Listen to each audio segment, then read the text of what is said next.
नमस्कार प्यारे परीक्षार्थियों। हमें पूरी आशा है कि आप सबकी जो पेपर की तैयारी है वो बहुत अच्छी चल रही होगी। हालांकि बहुत सारे बच्चे नोटिफिकेशंस की वेट भी कर रहे हैं, लेकिन नोटिफिकेशंस जब आएंगी तब आएंगी, हमें अपनी तैयारी पूरी रखनी है। अब होता क्या है कि कभी कभी हम बहुत सारी तैयारी करते हैं, फिर भी हमारे क्वेश्चंस ना गलत हो जाते हैं। ऐसा क्यों होता है? ऐसा कभी कभी इसलिए होता है फ्रेंड्स कि शब्द जो है वो समान लग रहे होते हैं, लेकिन उनके नियम जो हैं वो बदल जाते हैं। कभी कभी कुछ ऐसी परिस्थितियां आती हैं, कुछ कुछ ट्रिक्स ऐसी होती हैं जहां पर नियम अप्लाई नहीं हो पाते। अब वो देखते हैं, उनके कुछ कुछ उदाहरण हम आपको यहाँ पर करके दिखाएंगे, जिससे कि जब अगली बार आप कोई भी प्रश्न हल करें तो यहाँ पर आपको ये चीज़ें याद आ जाएं और आप सही से चीज़ों को सॉल्व कर सकें। तो स्टार्ट करें।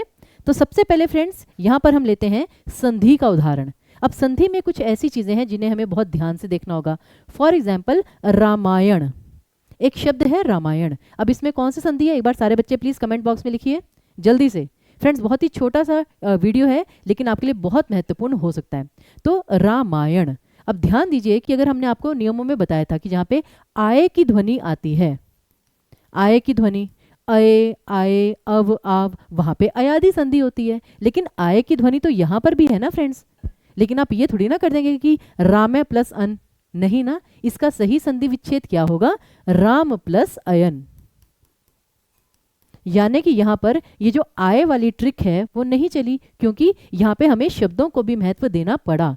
तो क्या होता है कि वैसे तो जो संधि है वो वर्णों का मेल होती है, लेकिन कहीं कहीं पर अगर आप शब्दों को समझ पाएं तो संधि करना और भी आसान हो जाता है। तो राम प्लस अयन, ण की जगह न भी है, देखिए ण की जगह न है। वैसे तो ये व्यंजन संधि के अंतर्गत आता है, लेकिन किसी शब्द में प्रमुख संधि क्या है? वो है राम प्लस अयन, अ और अ का मेल आ बन रहा है। तो यहां पर आपकी हमेशा दीर्घ संधि ही आएगी। अब बहुत सारे बच्चे ये भी पूछते हैं कि मैम अगर पेपर में, जैसे मोस्टली बीपीएससी वाले बच्चे, अगर पेपर में आता है कि रामायण शब्द में कौन सी संधि है, अब वहां पे ऑप्शन आएंगे स्वर संधि, व्यंजन संधि, विसर्ग संधि, उपयुक्त में एक से अधिक, उपयुक्त में से कोई नहीं। तो क्या हम उपयुक्त में से एक से अधिक लिख सकते हैं? नहीं लिख सकते। रामायण में आप सदैव दीर्घ स्वर संधि को ही सही मानेंगे। हाँ, वो बात और है कि अगर यूपी का, केवीएस, DSSB का एग्जाम आ जाए और आपको दीर्घ संधि दी ही ना गई हो, उस केस में आप फिर व्यंजन संधि को एक बार को चूज कर सकते हैं, लेकिन वो एक अलग बात है। नहीं तो हमेशा दीर्घ संधि ही आपकी सही रहेगी। फिर दूसरी चीज, अब जैसे एक बार आप शब्द देखिए, रवीश, सतीश, नदीश, कपीश, गवीश, सारे बिल्कुल सेम टू सेम, ठीक है ना। और हमें लगता है कि इन सारे शब्दों में एक ही संधि है, जो कि नहीं है। अब जैसे कि सबसे पहले आता है रवीश। रवीश क्या है? रवि प्लस ईश, यानी सूर्यदेव, रवि मतलब सूर्य होता है। सतीश, सती प्लस ईश। फिर नदीश, नदी प्लस ईश, नदी के स्वामी जैसे समुद्र। फिर कपीश, कपि यानी बंदर प्लस ईश। अब इन सब में तो थी आपकी दीर्घ संधि, ध्यान से देखिए, रवीश, सतीश, नदीश, कपीश, सब में थी आपकी दीर्घ संधि। लेकिन गवीश, अब गवीश में अव की ध्वनि है, अव, तो ये क्या बन जाएगा? गवीश, गो प्लस ईश। और ये क्या बन जाएगी? आपकी अयादि संधि। क्या बन जाएगी? आपकी अयादि संधि। तो ये बिल्कुल सेम शब्द होते हुए भी भिन्न संधि आ गई। तो कई कई जगह पर हमें शब्दों का ध्यान रखना पड़ता है।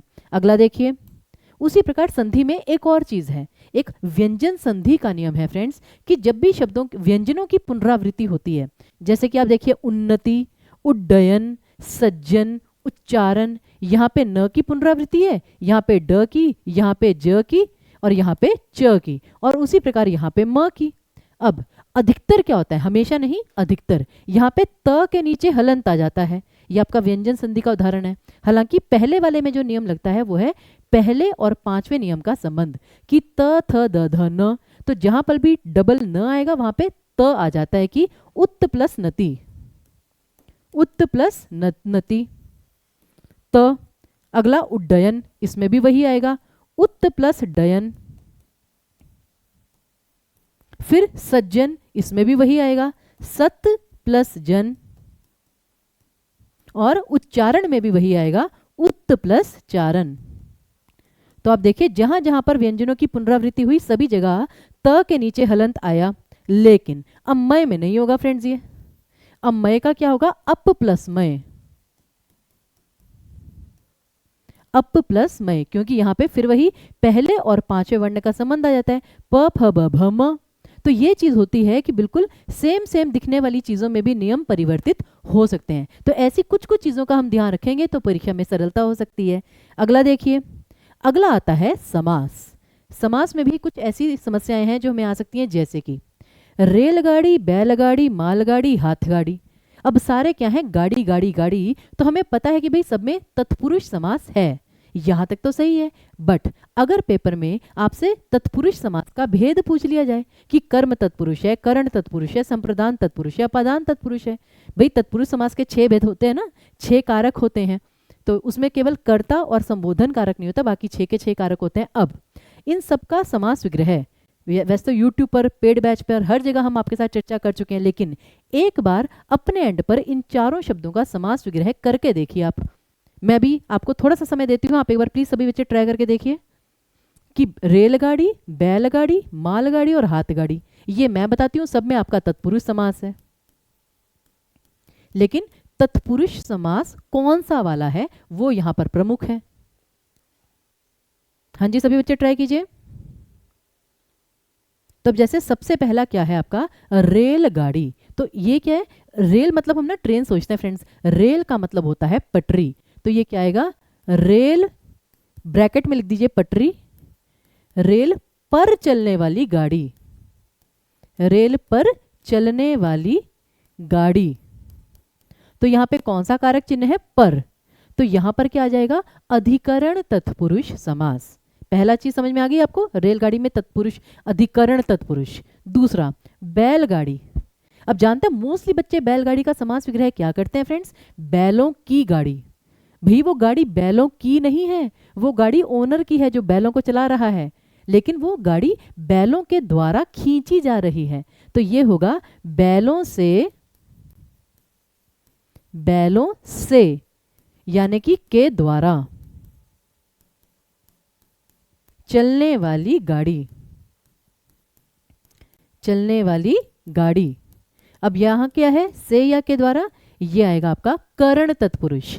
तो यहां पर था आपका अधिकरण तत्पुरुष, यहां पर है आपका करण तत्पुरुष। अब तीसरा आता है मालगाड़ी। ठीक है ना, मालगाड़ी कौन सी होती है, आपने देखा है कि जैसे वो इतना सारा कोयला भरकर वो सारा सामान जा रहा होता है रेलगाड़ी में, ठीक है ना, या फिर इतने सारे बड़े बड़े बक्से भरकर गाड़ी में जा रहे होते हैं। तो माल को ढोने वाली गाड़ी या फिर माल ढोने के लिए गाड़ी, माल ढोने के लिए। तो यहां पे संप्रदान तत्पुरुष आ जाएगा। और लास्ट में हाथ गाड़ी। हाथ गाड़ी क्या होती है फ्रेंड्स, आपने देखा है वो कलकत्ता वगैरह में जैसे कि वो ऑटो जैसा होता है, लेकिन लोग उसे अपने कंधे पे गाड़ी उठा लेते हैं और लोग पीछे बैठे होते हैं। या फिर जैसे आप वो देखते हैं सब्जी मंडी में लोग सब्जी बेच रहे होते हैं तो वो हाथ से चलाई जाती है। तो हाथ से चलने वाली गाड़ी, तो यहां पर भी आपका करण तत्पुरुष आएगा। तो बेसिकली क्या था, चारों बिल्कुल सेम लग रहे थे, लेकिन चारों में अलग अलग तत्पुरुष समास था। तो यही चीजें हमें और ध्यान रखनी। और एक अंतिम चीज मैं आपको और बता दूं, वैसे तो ऐसे बहुत सारी चीजें हैं, बट स्टिल व्याकरण में कुछ महत्वपूर्ण चीजें जो हमारी नजर में आई। अब आते हैं अलंकार पर, आपका फेवरेट टॉपिक फ्रेंड्स। और अलंकार में भी जो सबसे इजी वाले अलंकार हैं 3, कि जहां पे समान शब्दों की पुनरावृत्ति होती है। बच्चों को लगता है जहां पर भी शब्द की पुनरावृत्ति हुई यमक अलंकार आ जाएगा, जो कि बिल्कुल गलत है। यहां पर आपके 3 अलंकार हो सकते हैं। कौन कौन से, पहला हो सकता है आपका अनुप्रास, दूसरा हो सकता है आपका वीप्सा, और तीसरा हो सकता है आपका जो एज यूजुअल होता है यमक अलंकार। अब तीनों में अंतर क्या है फ्रेंड्स, सबसे पहले तो जो अंतर है सबसे बड़ा, वीप्सा अलंकार क्या है फ्रेंड्स, शब्दों की पुनरावृत्ति एक साथ, धीरे धीरे, जल्दी जल्दी, हौले हौले। तो ये क्या है, भावों को प्रदर्शित करने के लिए, कि जैसे ठुमक ठुमक चलत जात यमुना पे नंदलाल। तो ठुमक ठुमक एक शब्द एक ही साथ आया रिपीटिशन में, फिर जैसे मधुर मधुर मेरे दीपक जल। तो यहां पे क्या है कि एक शब्द एक साथ ही रिपीट होता है, ठीक है ना, रिपीट एक ही साथ,